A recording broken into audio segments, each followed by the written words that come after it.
नमस्कार दोस्तों। ईओआरओ नई भर्ती बहुत जल्द दस्तक देने वाली है। नोटिफिकेशन आने वाला है और आप लोग तैयारी में लगे हुए हो। जो लोग लगातार तैयारी कर रहे हैं, सिलेक्शन उनका ही होने वाला है। और मल्टीपल टाइम रिवीजन यानी कि जब तक एग्जाम होगा तब तक आप कितनी बार पढ़ते हो, सिलेक्शन उसके ऊपर डिपेंड करता है। आपका एकेडमिक बैकग्राउंड कैसा भी हो उससे कोई फर्क नहीं पड़ेगा, बस मेहनत करते रहिए। ईओ और आरओ में से ज़्यादा पावरफुल कौन सा है, या जब नोटिफिकेशन आए उसमें आप पोस्ट प्रेफरेंस प्राथमिकता में किसको रखें, ये जानना बहुत ज़रूरी है अभी से। तो आइए इस वीडियो के अंदर आपको ईओ और आरओ के पावर्स और उसके कार्य क्षेत्र सब कुछ जो है आप जानना चाहते हो उसके बारे में, पद के बारे में, वो मैं इस वीडियो के माध्यम से बताना चाहूँगा। सबसे पहले हम ईओ की बात करें। ईओ एक प्रशासनिक पोस्ट है, एग्जीक्यूटिव ऑफिसर है, प्रशासन से संबंधित काम देखता है। और आरओ है वो रेवेन्यू पोस्ट है, यानी कि राजस्व से संबंधित जितने भी काम होता है वो आरओ देखता है। ईओ का कार्य क्षेत्र थोड़ा छोटा होता है, नगर पालिकाएं, छोटी नगर पालिकाएं। और आरओ है उसमें थोड़ी नगर परिषदें और बड़ा कार्य क्षेत्र होता है, बड़ी नगर पालिकाएं। वेतन की बात करें, अब यहाँ पर जो भाई सरकारी वेतन मिलता ना, मैं उसकी बात कर रहा हूँ। सरकारी वेतन के मामले में ईओ 4200 ग्रेड पे L11 के अंदर आता है, आरओ है वो L12 यानी 4800 ग्रेड पे के अंदर ज़्यादा बड़ी पोस्ट है और वेतन के हिसाब से। ठीक है, आरएस अधिकारी जो बनते हैं उनके समकक्ष हम इनको मानेंगे। और एक सीधे एक एग्जाम दो और आरएस ऑफिसर के समकक्ष ऑफिसर बनने का मौका होता है इसमें। तो ये अपने आप में बहुत बड़ी वैकेंसी है। जनसंपर्क, जनता से संपर्क की अगर बात करें तो ईओ का है वो आपका ज़्यादा जनसंपर्क होता है, क्योंकि वो एक प्रशासनिक अधिकारी होता है, जैसे तहसीलदार वगैरह होते हैं ना वैसे। तो आरओ एक ऑफिस वाली पोस्ट है, ऑफिस में बैठे रहते हैं, ऑफिस के काम ज़्यादा होते हैं, जनसंपर्क के काम है इसमें थोड़े कम होते हैं। तो ये आपको ध्यान रखना है। इसके बाद पावर्स की बात कर लेते हैं। जो एक्चुअल पावर्स हैं उसकी बात करें, पावर के अंदर देखें तो ईओ है तो प्रशासनिक कार्य करेगा और आरओ है तो रेवेन्यू संबंधित कार्य करेगा। जैसे ईओ की अगर हम बात करें तो नगर पालिका के अंदर जितने भी जो बजट पास करना, वित्तीय चेक है उस पर हस्ताक्षर करना, कितने भी करोड़ों के टेंडर हो उसको स्वीकार करना, ये ईओ का काम है। आरओ है वो वित्तीय शक्तियां हैं का थोड़ी लिमिटेड होती है। संपत्ति कोई भी अवैध हो तो उसको नोटिस दे सकता है, कुर्की कर सकता है, उसके नोटिस संबंधित ये होते हैं। लेकिन फाइनल हस्ताक्षर वगैरह है वो उससे संबंधित ऊपर आयुक्त होते हैं, वो करते हैं, ये नहीं करता है। तो ये रेवेन्यू संबंधित शक्तियाँ, इसकी जो रेवेन्यू और एग्जीक्यूटिव दोनों पावर्स।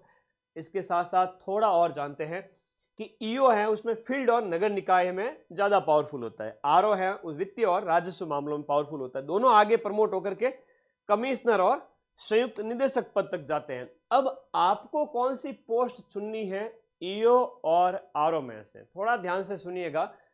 यदि आपको पावर, रुतबा और फील्ड वर्क ज्यादा पसंद है कि जंगल में मोर नाचा किसने देखा, हम तो ऑफिसर है भाई साहब, गाड़ी लेके जाएंगे, ऊपर लिखा हुआ है एग्जीक्यूटिव ऑफिसर नगर पालिका ईओ, लोग जी हुजूरी कर रहे हैं, आपको अगर वो पसंद है तो आप ईओ चुने, जनता से सीधा जुड़ाव, प्रशासनिक पावर है ना, यहाँ पर प्रशासनिक पावर है वो ज़्यादा है। जो तहसीलदार है, एसडीएम होते हैं, है ना, फील्ड वर्क में जो जाते हैं, उसके समकक्ष आप इसको माने। आरओ यदि ज़्यादा सैलरी मतलब जो ग्रेड पे है उसके हिसाब से आरओ के पास में सैलरी ज़्यादा होती है। बड़ी सिटी ऑफिस पसंद है तो आप वहाँ बड़ी सिटी, ऑफिशियल टास्क, कम दबाव वाली पोस्ट है। तो मानसिक प्रेशर जो होता है ना वो बहुत बड़ी बात होती है। आजकल आप देखते हो कि अखबारों में आता है कई बड़े बड़े आईपीएस ऑफिसर है वो इस्तीफे सौंप रहे, एक नहीं बल्कि दर्जनों। क्यों हो रहा है ये?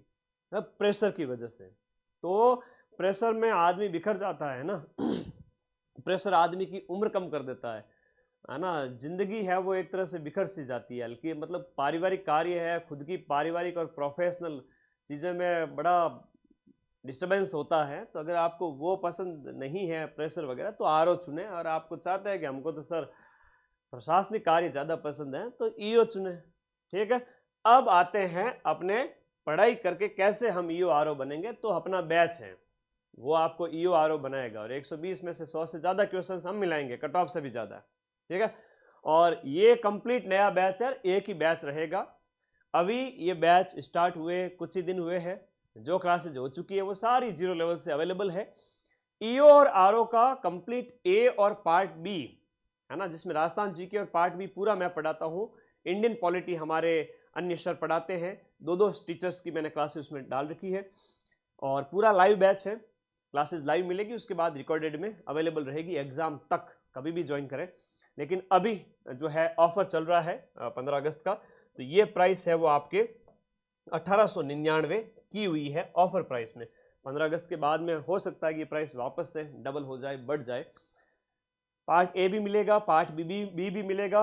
उसकी कंप्लीट है वो आपको टेस्ट सीरीज भी फ्री मिलेगी। डिजिटल बोर्ड पर क्लासें होती है, वीडियो जो है आपके आप कितनी भी बार देख सकते हो, मल्टीपल टाइम देख सकते हो, एग्जाम तक वैलिडिटी इसकी रहेगी। पहले 200 विद्यार्थियों के लिए ऑफर प्राइस है। हमारे नंबर व्हाट्सएप वाले थोड़े चेंज हुए हैं, तो सभी विद्यार्थी हमारे नंबर सेव कर ले हुए। ये मेरे नंबर है 6376796718 और टीम को अगर कॉल करना है तो इस दोनों नंबर पर आप सुबह 10 बजे से शाम के 6 बजे तक कॉल कर सकते हैं, आपको कंप्लीट इन्फॉर्मेशन मिल जाएगी। वैसे पढ़ने वाले विद्यार्थी को पढ़ाई से मतलब होता है। ऐप के अंदर मेरी क्लासेस लगातार चल रही हैं, हाथ से लिखे हुए सारे नोट्स। अब ये अध्याय 2 के नोट्स हैं, तो मैंने एक पीडीएफ यहाँ पर आपके सामने लगाई है कि हम पढ़ाते हैं तो एक एक चीज़ हो उसको समझाते हुए सारी चीज़ें आपके सामने इस तरह से नोट्स के सामने रखते हैं। तो अच्छी पोस्ट है और हर कोई बनना चाहता है ईओ और आरओ। सामान्य से सामान्य विद्यार्थी भी इसमें सेलेक्ट हुआ है, पिछली भर्ती में हमने देखा है, और आप भी हो जाओगे अगर पढ़ते हो तो। रोजाना नियमित पढ़ाई, धाराएं जो है वो आप पढ़ें, समझें, मल्टीपल रिवीजन करें। पार्ट ए और जीके मेरे भरोसे छोड़ दें और पार्ट बी मेरे भरोसे छोड़ दें, पूरा हस्तलिखित नोट्स जैसे मैंने आपको बताए हैं वैसे। और दिसंबर तक मैं इस बैच को कंप्लीट कर दूंगा, दिसंबर से पहले पहले। और एग्ज़ाम बिल्कुल 2027 में ही होगा, इस जून से पहले पहले पॉसिबल है कि हो जाएगा। अब ये आपके हाथ में है कि वैकेंसी आके चली जाए या वैकेंसी आए और आप उसको काबू कर ले हुए और एग्जीक्यूटिव और रेवेन्यू ऑफिसर बन करके नगर पालिका जो है वहाँ पर एक बड़े ऑफिसर पोस्ट पे आप बैठें, गाड़ी बंगले और सारी सुविधाएं मिलती हैं, है ना।